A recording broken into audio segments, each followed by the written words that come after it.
భారత రాజ్యాంగ నిర్మాత భారతరత్న డాక్టర్ బిఆర్ అంబేద్కర్ జయంతిని పురస్కరించుకొని 130 జయంతి ఉత్సవాలు అయితే హైదరాబాద్ ట్యాంక్ బండ్ అంబేద్కర్ విగ్రహం పెద్ద ఎత్తున జరుగుతాయి. ఈ నేపథ్యంలో కూడా పెద్ద ఎత్తున ప్రజాప్రతినిధులు జై భీమ్ అలాగే అంబేద్కర్ వాదులు అలాగే స్థానికంగా ఉన్నటువంటి టీఆర్ఎస్ సంబంధించినటువంటి నాయకులు కానీ అలాగే కాంగ్రెస్ పార్టీ నాయకులు కానీ చాలా వరకు అన్ని పార్టీ నాయకులు కూడా వచ్చి ఇక్కడ ఆ యొక్క విగ్రహాన్ని సందర్శించి వారికి నివాళులర్పించేది అయితే జరుగుతుంది. ఈ నేపథ్యంలో మనతో చాలామంది అంబేద్కర్ అభిమానులు కూడా పెద్ద ఎత్తున కనిపిస్తారు. వారితో మాట్లాడే ప్రయత్నం చేద్దాం.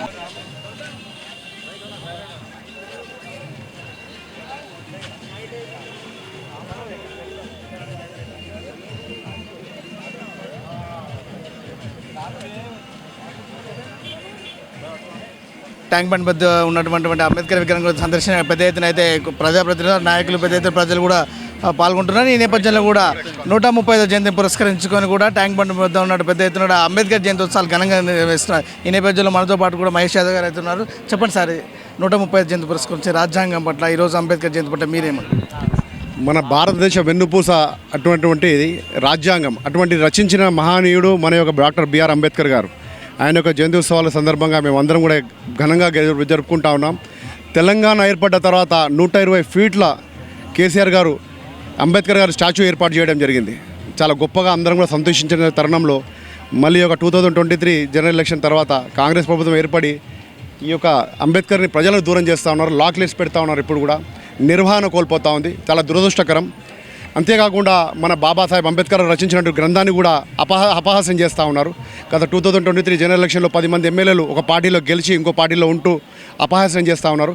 వీళ్ళందరూ కూడా నేను ప్రజలను ఒకటే కోరుతా ఉన్నాను, వీళ్ళకు తప్పకుండా వచ్చే ఈ జనరల్ ఎలక్షన్లో కానీ బై ఎలక్షన్లో కానీ వచ్చినట్టయితే ప్రజలందరూ నేను కోరుతా ఉన్నాను, వీళ్ళకి గట్టిగా ఓటుతో సమాధానం బుద్ధి చెప్పాలని కోరుతా ఉన్నాను. జై భీమ్.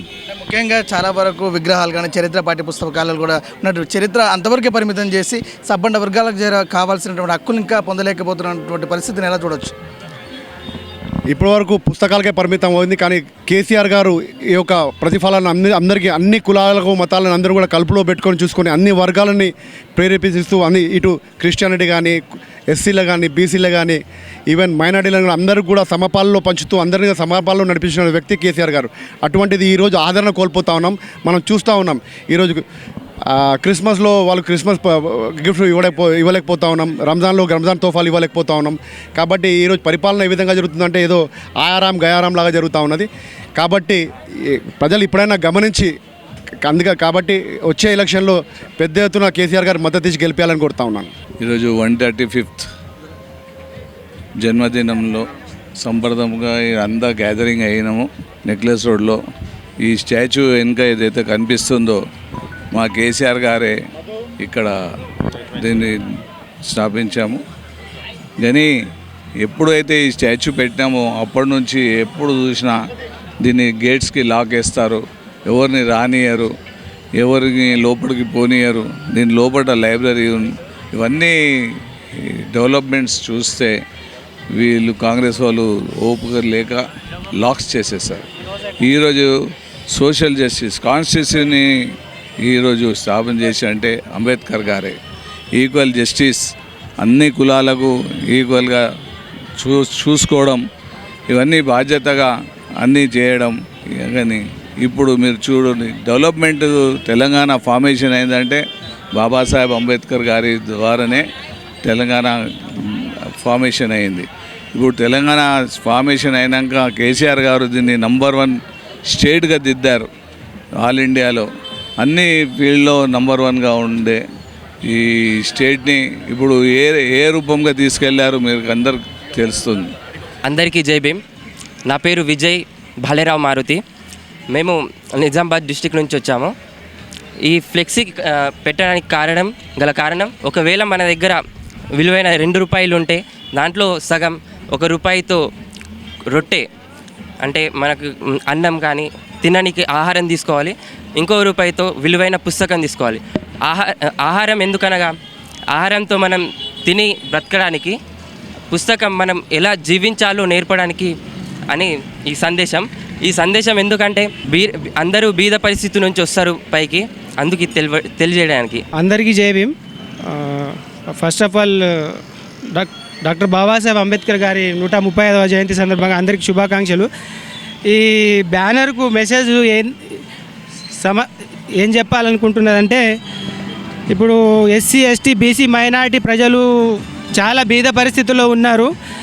ఎవరి దగ్గర అయితే చదువుకోలేని పరిస్థితి ఉందో, మీరు తల్లిదండ్రులు కానీ ఎవరైనా పేరెంట్స్ కానీ అందరూ మీ దగ్గర పిల్లలకు ఫస్ట్ చదువు నేర్పండి, చదువుతోనే విద్యతోనే ఏమైనా అవుతుంది అని డాక్టర్ బిఆర్ అంబేద్కర్ ఆనాడే చెప్పారు. ఏది ఉన్నా కూడా భారతదేశం చేంజ్ కావాలంటే విద్యతోనే అవుతుంది. అంబేద్కర్ గారి 135వ జయంతి సందర్భంగా ప్రతి ఒక్కరు 136వ జయంతి ప్రతి ఒక్కరు కూడా ఈరోజు పెద్ద పండగ జరుపుకోవాలి. ఎందుకంటే ఈరోజు మనకు ఏ హక్కులు లేకుండా చేసినటువంటి చాలామంది కుట్రదారుల నుంచి మనల్ని బయటకు తీసుకొచ్చినటువంటి మన దేవుడు పుట్టినరోజు ఈరోజు. కాబట్టి సంపన్న వర్గాలు ఈరోజు రిజర్వేషన్ పొందుతున్నారు. చాలామంది మనకు హక్కులు ఏ దేవుడో ఏ బ్రహ్మదేవుడో ఇవ్వలేదు మన అందరికీ. ఈ భూమి మీద కేవలం ఒక అంబేద్కర్ అనే ఒక వ్యక్తి మాత్రమే ఇచ్చాడు. కాబట్టి సంపన్న వర్గాలు మీ పేదరికం పోవాలంటే మీరంతా కూడా మీ ఓటును ఉపయోగించి మీరే రాజులు కావాలి, మీ పేదరికం పోవాలంటే అని ఆయన ఓటాకిస్తే కూడా ఇప్పటికీ ఆయన ఓటు నమ్ముకొని బానిసలుగానే బతుకుతున్నారు. అంబేద్కర్ అంటే ఒక యుద్ధము, అంబేద్కర్ అంటే ఒక ఉద్యమం కాదు. అంబేద్కర్ అంటే ఒక రాజకీయ తత్వవేత్త. ఆయన రాజకీయంగా మీరు ఎంత ఎదిగితే మీరు అంత బలోపేతమై మీ పేదరికాన్ని రూపుమాపుతారు, ప్రజల్లో కులరహిత సమాజాన్ని నిర్మిస్తారు. కాబట్టి మీరంతా కూడా ఏకమై బహుజన రాజ్యం పట్ల, మీరు బహుజన రాజ్యం కోసం ఎవరైతే పోరాటం చేస్తున్నారో వాళ్ళకు తోడ్పాటయి ప్రజల సంక్షేమం కోసం పోరాడాలని అంబేద్కర్ తన ఆశయాలను నెరవేర్చాలని ఎప్పుడో చెప్తా ఉన్నాడు ఆయన. నా ఉద్యమాన్ని మీరు మోసుకొని పోతే మిమ్మల్ని నేను మోసుకుంటా, నా భుజాలపైన ఈ ప్రపంచాన్నే చూపిస్తా, స్వర్గము అక్కడెక్కడనో పైన లేదు, ఈ భూమి మీదనే బాబాసాహెబ్ అంబేద్కర్ రాసినటువంటి రాజ్యాంగాన్ని 100% అమలు చేస్తే ఈ భూమి మీదనే స్వర్గం చూడొచ్చని ఆయన అన్నాడు ఆ రోజే. మరి ఈ రాజ్యాంగాన్ని ఈ ప్రభుత్వ పాలకులు అమలు చేస్తున్నారా? మరి ఈ రాజ్యాంగం అమలు చేస్తే ఈ ప్రజలంతా పేదరికంగా ఎందుకు బతుకుతూ ఉన్నారు? ఈరోజు ఒక 20% కూడా అమలు కాలేదు. కాబట్టి 100% రిజర్వేషన్ను 100% రాజ్యాంగాన్ని అమలు చేస్తే ఈ భూమి మీదనే స్వర్గం చూడొచ్చని బాబాసాహెబ్ అంబేద్కర్ మా దేవుడు చెప్పిండు. కాబట్టి ప్రతి ఒక్కరు తెలుసుకోవాలని కోరుకుంటున్నా. ఈరోజు ప్రతి ఒక్కరు కూడా అంబేద్కర్ ఒక జయంతిని ఒక పండగ రూపంగా జరుపుకోవాలి. విదేశాలలో అంబేద్కర్ జయంతిని జరుపుకుంటున్నారు, కానీ మన హైదరాబాద్లో మన దేశంలో అంబేద్కర్ జయంతి అని ఎందుకు జరుపుకోవడం లేదు అంటే వాళ్ళకి అంబేద్కర్ గురించి హిస్టరీ తెలియదు, ఏ పుస్తకంలో తెలియదు, ఏ పాఠశాలలో చెప్తలేరు. కాబట్టి అంబేద్కర్ గురించి మీరంతా తెలుసుకొని ప్రజల మానవ హక్కుల కోసం పోరాడినటువంటి గొప్ప వ్యక్తి. ఈ హైదరాబాద్లో ఎంతోమంది మేలుకొని ఈ హైదరాబాద్లో ఒక పెద్ద పండగ చేయాలి. గల్లీలలో హైదరాబాద్లో సోయి లేదు అంబేద్కర్ గురించి. అంబేద్కర్ అంటే మీ దేవుడు రా నాయన, మీ ప్రజల కోసం పోరాడినోడు. ఏ దేవుడు చేయలే మనకి, ఏ బతుకుని మార్చలే. ఈ భూమి మీదన మొట్టమొదటి వ్యక్తి ఎవరైనా ఉన్నారంటే అంబేద్కరే. 1950 తర్వాత మనకు హక్కులు వచ్చినాయి, ఓటు హక్కు వచ్చింది, స్త్రీలకు హక్కు వచ్చింది, చదువుకునే హక్కు వచ్చింది. స్త్రీలు ఇందిరాగాంధీ ప్రధానమంత్రి అయిందంటే కారణం ఎవరైనా ఇందిరాగాంధీ చెప్పింది, నాకు ప్రధానమంత్రి కావడానికి ఒక అంబేద్కరే అని. ఈ ప్రపంచమే కొనియాడుతుంది అంబేద్కర్ని. కానీ ఈరోజు ఈ హైదరాబాద్లో చాలామంది అంబేద్కర్ అంటే తెలియని చాలామంది ఎక్కడ కూడా కనబడతలేరు ఈరోజు. కాబట్టి అంబేద్కర్ జయంతిని గొప్పగా మనం ఒక పండగ లెక్క జరుపుకోవాలి. 24 గంటలున్న 16 గంటలున్న పనిని 8 గంటలకే మార్చినటువంటి గొప్ప వ్యక్తి మన అంబేద్కర్ గారు. కాబట్టి అంబేద్కర్ జయంతిని ప్రతి గల్లీలో, ప్రతి ఊరిలో, ప్రతి జిల్లాలో, ప్రతి రాష్ట్రంలో జరుపుకుంటున్నారు. కాబట్టి ప్రతి వ్యక్తి అంబేద్కర్ అంటే ఒక కులానికి అంకితం చేయొద్దు. అంబేద్కర్ అంటే సబ్బండ వర్గాల కోసం పోరాడిన వ్యక్తి. ఇది గుర్తుపెట్టుకొని ప్రతి ఒక్కరూ అంబేద్కర్ ఆశయాల కోసం పనిచేయాలని కోరుకుంటూ జై భీమ్, జై భారత రాజ్యాంగం. జై భీమ్, జై జై జై జై జై భీమ్, జై జై జై జై జై భీమ్, జై బోలో భారత రాజ్యాంగం. బాబాసాహెబ్ అంబేద్కర్ మన దేశంలోనే కాదు ప్రపంచ దేశాల్లో గొప్ప వ్యక్తి, మహోన్నత వ్యక్తి డాక్టర్ బాబాసాహెబ్ అంబేద్కర్.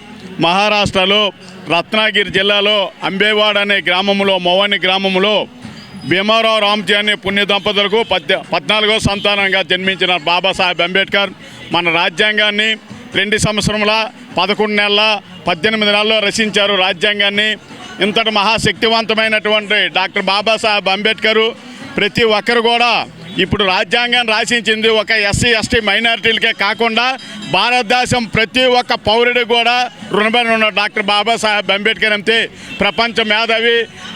ప్రపంచంలో ఉన్నటువంటి చదువుకున్నటువంటి మేధావుల్లో ఉన్న డాక్టర్ బాబాసాహెబ్ అంబేద్కర్ మొట్టమొదటి వారని చెప్పవలసింది.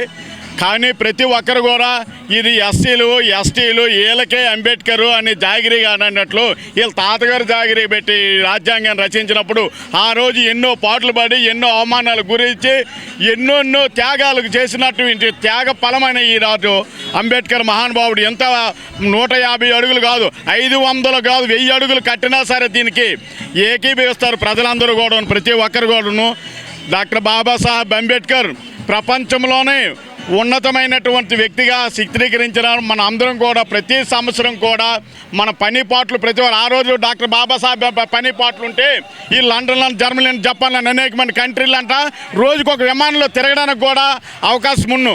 కానీ అది అన్నీ ఇడిచిపెట్టేసి తన కొడుకు చనిపోయినా భార్య చనిపోయినప్పుడు కూడా దగ్గర లేకుండా అతను ప్రజల కోసము మన ఎస్సీ ఎస్టీ మైనారిటీలకే కాకుండా ప్రతి ఒక్కరికి కూడా అతనిలో పెట్టుకొని ఈ రాజ్యాంగాన్ని రచించారు. అతని కృషి వల్లనే ఈరోజు మనం విచ్చలవిడిగా ఎంత వీరవేగంగా చేస్తామంటే అతను పెట్టిన భిక్ష. కాబట్టి ప్రతి ఒక్కరు కూడా అంబేద్కర్ ఇంతకంటే ఘనంగా చేసి ప్రభు కూడా అన్ని సౌకర్యాలు కల్పించి గవర్నమెంట్ కూడా వినతి పత్రం కోరుతున్నాం. కాబట్టి దయచేసి మీరు అంతమంది కూడా డాక్టర్ బాబాసాహెబ్ అంబేద్కర్ని ఒకసారి మనసారిగా జై భీమ్, జై భీమ్, జై భీమ్. అందరికీ నమస్కారం. జై భీమ్. అంబేద్కర్ జయంతి అంటే కేవలం ప్రతి ఒక్కరూ ఆయన జయంతిని గుర్తు చేసుకునే రోజు మాత్రమే కాకుండా మనందరిలో గొప్ప మార్పుగా తీసుకురావాలని ప్రతి ఒక్క భారతీయ పౌరుని మనస్ఫూర్తిగా కోరుకుంటూ జై భీమ్, జై భీమ్, జై భీమ్, జై హింద్. అంబేద్కర్ జయంతి శుభాకాంక్షలు 135 రోజు శుభాకాంక్షలు తెలియజేసుకుంటాను. ప్రాముఖ్యంగా అంబేద్కర్ అనగానే మనకు గుర్తుకొచ్చేది రాజ్యాంగం సృష్టించిన మన డాక్టర్ అంబేద్కర్ గారు. మనకి ఓటుకి ఎలా వచ్చిందంటే ఆయన మనకు పెట్టిన భిక్ష ఎవరు, అలాగనే రేషన్ కార్డు ఎలా వచ్చిందంటే ఎవరు ఆకలితో అలమటకూడదని చెప్పేసి మనకి రేషన్ కార్డు, అలాగనే ఓటు కార్డు తెప్పించిన మహా గొప్ప వీరులు మన డాక్టర్ సాహెబ్ అంబేద్కర్. ఆయన రాజ్యాంగం సృష్టించింది కాబట్టి మనం ఈరోజు ఇట్లా భూమి మీద ఉన్నాం, లేకుంటే మనం ఎక్కడో మట్టిలా కలిసిపోయే వాళ్ళం. ఇది 100% నేను చెప్తున్నా. బాబా అంబేద్కర్ ఉన్నట్టే మనం ఈరోజు ఒక మెతుకు అన్నం తింటున్నాం, లేకుంటే మన బతుకులు ఎక్కడికి వెళ్ళాయో మనకు ఒకసారి తెలుసుకోవాలని కోరుకుంటాం.